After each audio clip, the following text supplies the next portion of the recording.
दोस्तों ये बात तो हर मुसलमान जानता है कि इस्लाम दुनिया का वाहिद और सच्चा मजहब है। वैसे तो हर रोज कई लोग हिदायत हासिल करके मजहब इस्लाम में दाखिल होते हैं, लेकिन आज के इस वीडियो में मैं आपको दुनिया की ऐसे फेमस रैपर्स और सिंगर्स के बारे में बताने जा रहा हूं जिन्होंने कुफर की दुनिया को छोड़कर इस्लाम कबूल कर लिया। तो शुरू करते हैं अपना काउंटडाउन।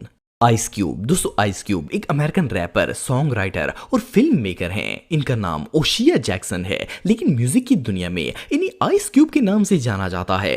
ये 1969 को कैलिफोर्निया में पैदा हुए थे। इनका ताल्लुक एक क्रिश्चियन फैमिली से था।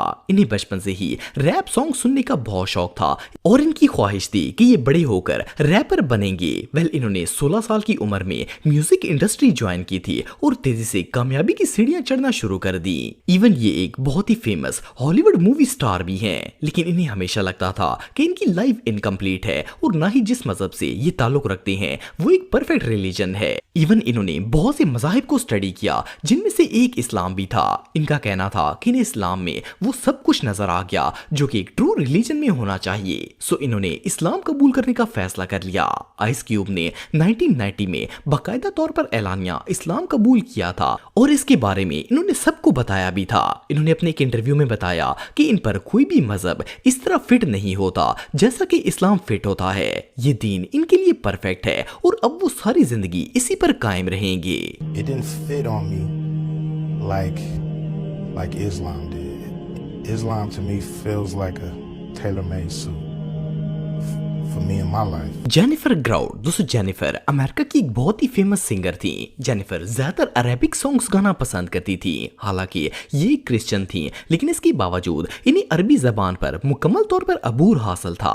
इन्हें अरेबिक म्यूजिक से शुरू से ही लगाव था। वैसे तो इनका मजहब बिल्कुल अलग था, लेकिन जेनिफर को हमेशा लगता था कि मुसलमानों का अकीदा ही असल अकीदा है। इन्हें इस्लाम से काफी ज्यादा लगाव भी था। ये अक्सर इंटरनेट पर इस्लाम के बारे में कुछ न कुछ रिसर्च करती रहती थी। 2010 में इन्होंने मराकश में रहने वाले एक मुसलमान लड़के से मंगनी कर ली, जिसके बाद जेनिफर का इस्लाम से ताल्लुक और भी ज्यादा गहरा हो गया। आखिरकार 2013 में इन्होंने सोशल मीडिया पर पूरी दुनिया के सामने ऐलान कर दिया कि वो मुसलमान हो चुकी हैं और इन्होंने शादी भी कर ली थी। जेनिफर का कहना था कि इन्हें इस्लाम से लगाव तो था ही, लेकिन इन्हें मुसलमान करने में सबसे बड़ा हाथ इनके मंगेतर का है। इन्होंने अपना इस्लामी नाम शहनाज रखा है। अब ये गाना गाने की बजाय कुरान पाक की तिलावत करती हैं और इनकी आवाज इतनी खूबसूरत है कि सुनने वाले पर जादू की कैफियत तारी हो जाती है। ये सच में कमाल है।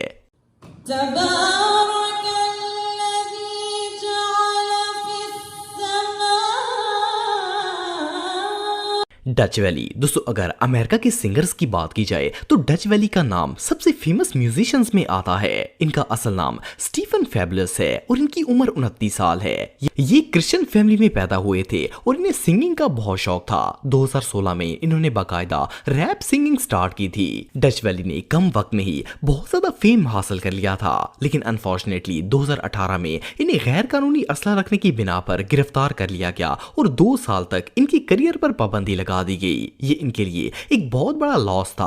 आखिरकार 2020 में इन्होंने दोबारा से सिंगिंग का आगाज किया, लेकिन इसके बावजूद इन्हें कहीं भी ज़हनी सुकून हासिल नहीं हो रहा था। इन्हें ऐसा लगता था जैसे इनका मजहब सही नहीं है। फाइनली कोविड-19 पेंडेमिक में इन्हें वो मिल गया जिसे वो इतने सालों से तलाश कर रहे थे। डच वैली ने अपने फारग वक्त में इंटरनेट पर इस्लाम को स्टडी करना शुरू कर दिया और इन्हें ये रिलीजन इतना पसंद आया कि इन्होंने इस्लाम कबूल करने का फैसला कर लिया। इवन इन्होंने अपने इंस्टाग्राम पर कलमा शहादत पढ़ने की वीडियो भी अपलोड की और पूरी दुनिया को बताया कि वो मुसलमान हो चुके हैं। अब अल्हम्दुलिल्लाह अल्लाह की फजल से ये मुसलमान हैं और एक कामयाब जिंदगी गुजार रहे हैं।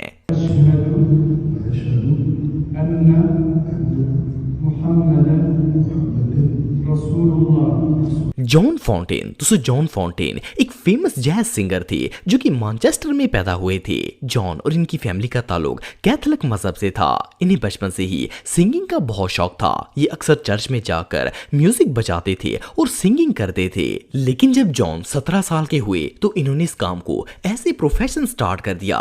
वैसे तो ये एक बहुत ही कामयाब सिंगर थे, लेकिन इनके इस्लाम कबूल करने की स्टोरी बहुत ही इंटरेस्टिंग है। जॉन का कहना है कि जब वो छोटे थे तो इनके दिमाग में में हमेशा एक बात आती थी कि जिसे वो और इनकी फैमिली खुदा मानते हैं वो असल में खुदा नहीं है। इनका हमेशा दिल इस बात की गवाही देता था कि खुदा कभी भी इंसानों जैसा नहीं हो सकता, क्योंकि ये एक ऐसी हस्ती है जिसे हम देख नहीं सकते, सिर्फ महसूस कर सकते हैं। जॉन जब बचपन में टीवी वगैरह पर इराक और अफगानिस्तान के मुसलमानों पर जुल्म होते देखते थे तो इनका दिल चाहता था कि वो इनके पास जाकर इनकी मदद करें। इन्हीं मुसलमानों से बहुत ज्यादा हमदर्दी थी। इन्हीं मुसलमानों से हमदर्दी इसलिए भी ज्यादा थी कि खुदा के मुतालिक जो सोच जॉन रखते थे वही सेम अकीदा मुसलमानों का भी था। लेकिन जब जॉन प्रोफेशनल लाइफ में आए तो इन्होंने यूट्यूब पर इस्लाम के मुतालिक रिसर्च करना शुरू कर दी। इन्होंने ऐसे बहुत से क्रिश्चियंस को देखा जिन्होंने अपना मजहब छोड़कर इस्लाम को कबूल कर लिया था। ये सब देखने के बाद इन्होंने भी इस मुकद्दस मजहब को अपनाने का फैसला कर लिया। 2008 में जब जॉन 23 साल के थे तो इन्होंने इस्लाम कबूल कर लिया। सिर्फ इतना ही नहीं बल्कि इस्लाम कबूल करने के बाद इन्होंने सिंगिंग को भी छोड़ दिया और मुख्तलिफ बिजनेस स्टार्ट कर दिए। इनका यूट्यूब पर यंग स्मर्क्स नाम का एक चैनल भी है जहां ये लोगों को इस्लाम की दावत देते हैं। अल्लाहु अकबर,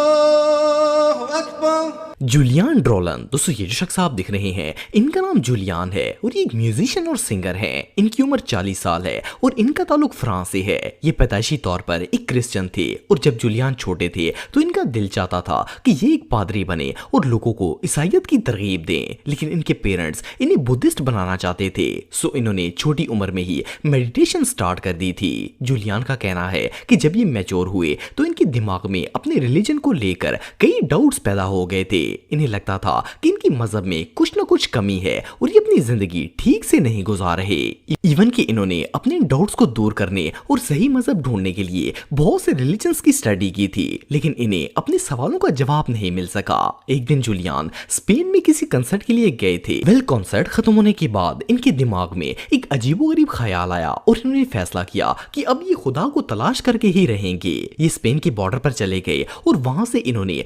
मगरब की तरफ चलना शुरू कर दिया।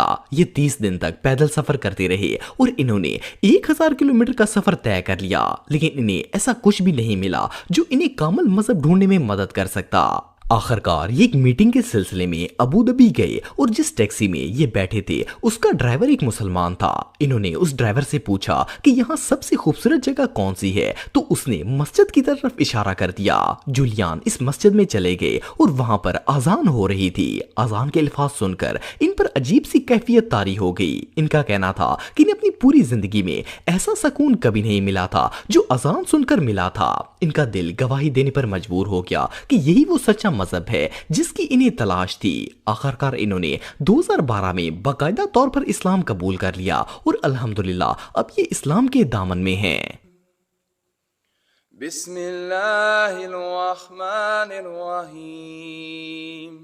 मुता नेपोलियन, दोस्तों नेपोलियन एक बहुत ही मशहूर हिप हॉप सिंगर थे, लेकिन इनके इस्लाम कबूल करने की स्टोरी बहुत ही डिफरेंट और इंटरेस्टिंग है। मुता के पेरेंट्स पहले क्रिश्चियंस थे, लेकिन इनकी पैदाइश से पहले वो मुसलमान हो गए थे। लेकिन जब मुता 3 साल के हुए तो इनके पेरेंट्स को अमेरिका की एक ऑर्गेनाइजेशन ने कत्ल कर दिया था। वो अपने पेरेंट्स के कत्ल होने की वजह तो नहीं जानते थे, लेकिन इनके दिल में इस्लाम और मुसलमानों के लिए शदीद नफरत पैदा हो गई थी। जैसे जैसे ये बड़े हुए इनकी नफरत मजीद बढ़ती गई। 15 साल की उम्र में इन्होंने लॉस एंजल्स में एक हिप हॉप ग्रुप ज्वाइन कर लिया और सिंगिंग स्टार्ट कर दी। एक दिन ये अपने स्टूडियो में रिकॉर्डिंग कर रहे थे तो इनके भाई से इनकी लड़ाई हो गई। इनके स्टूडियो में एक मुसलमान शख्स काम करता था। उसने इन दोनों की लड़ाई खत्म करवाई और मुता को अपने साथ मस्जिद आने की दावत दी। मुता ने पहले तो मना कर दिया, लेकिन जब इस शख्स ने इसरार किया तो इन्होंने मस्जिद जाने की हामी भर ली। मुता का कहना था कि वो इस्लाम को इतना नापसंद करते थे कि इन्होंने अपनी जेब में एक लोडेड गन भी रख ली थी और अपने दोस्त को भी साथ ले लिया।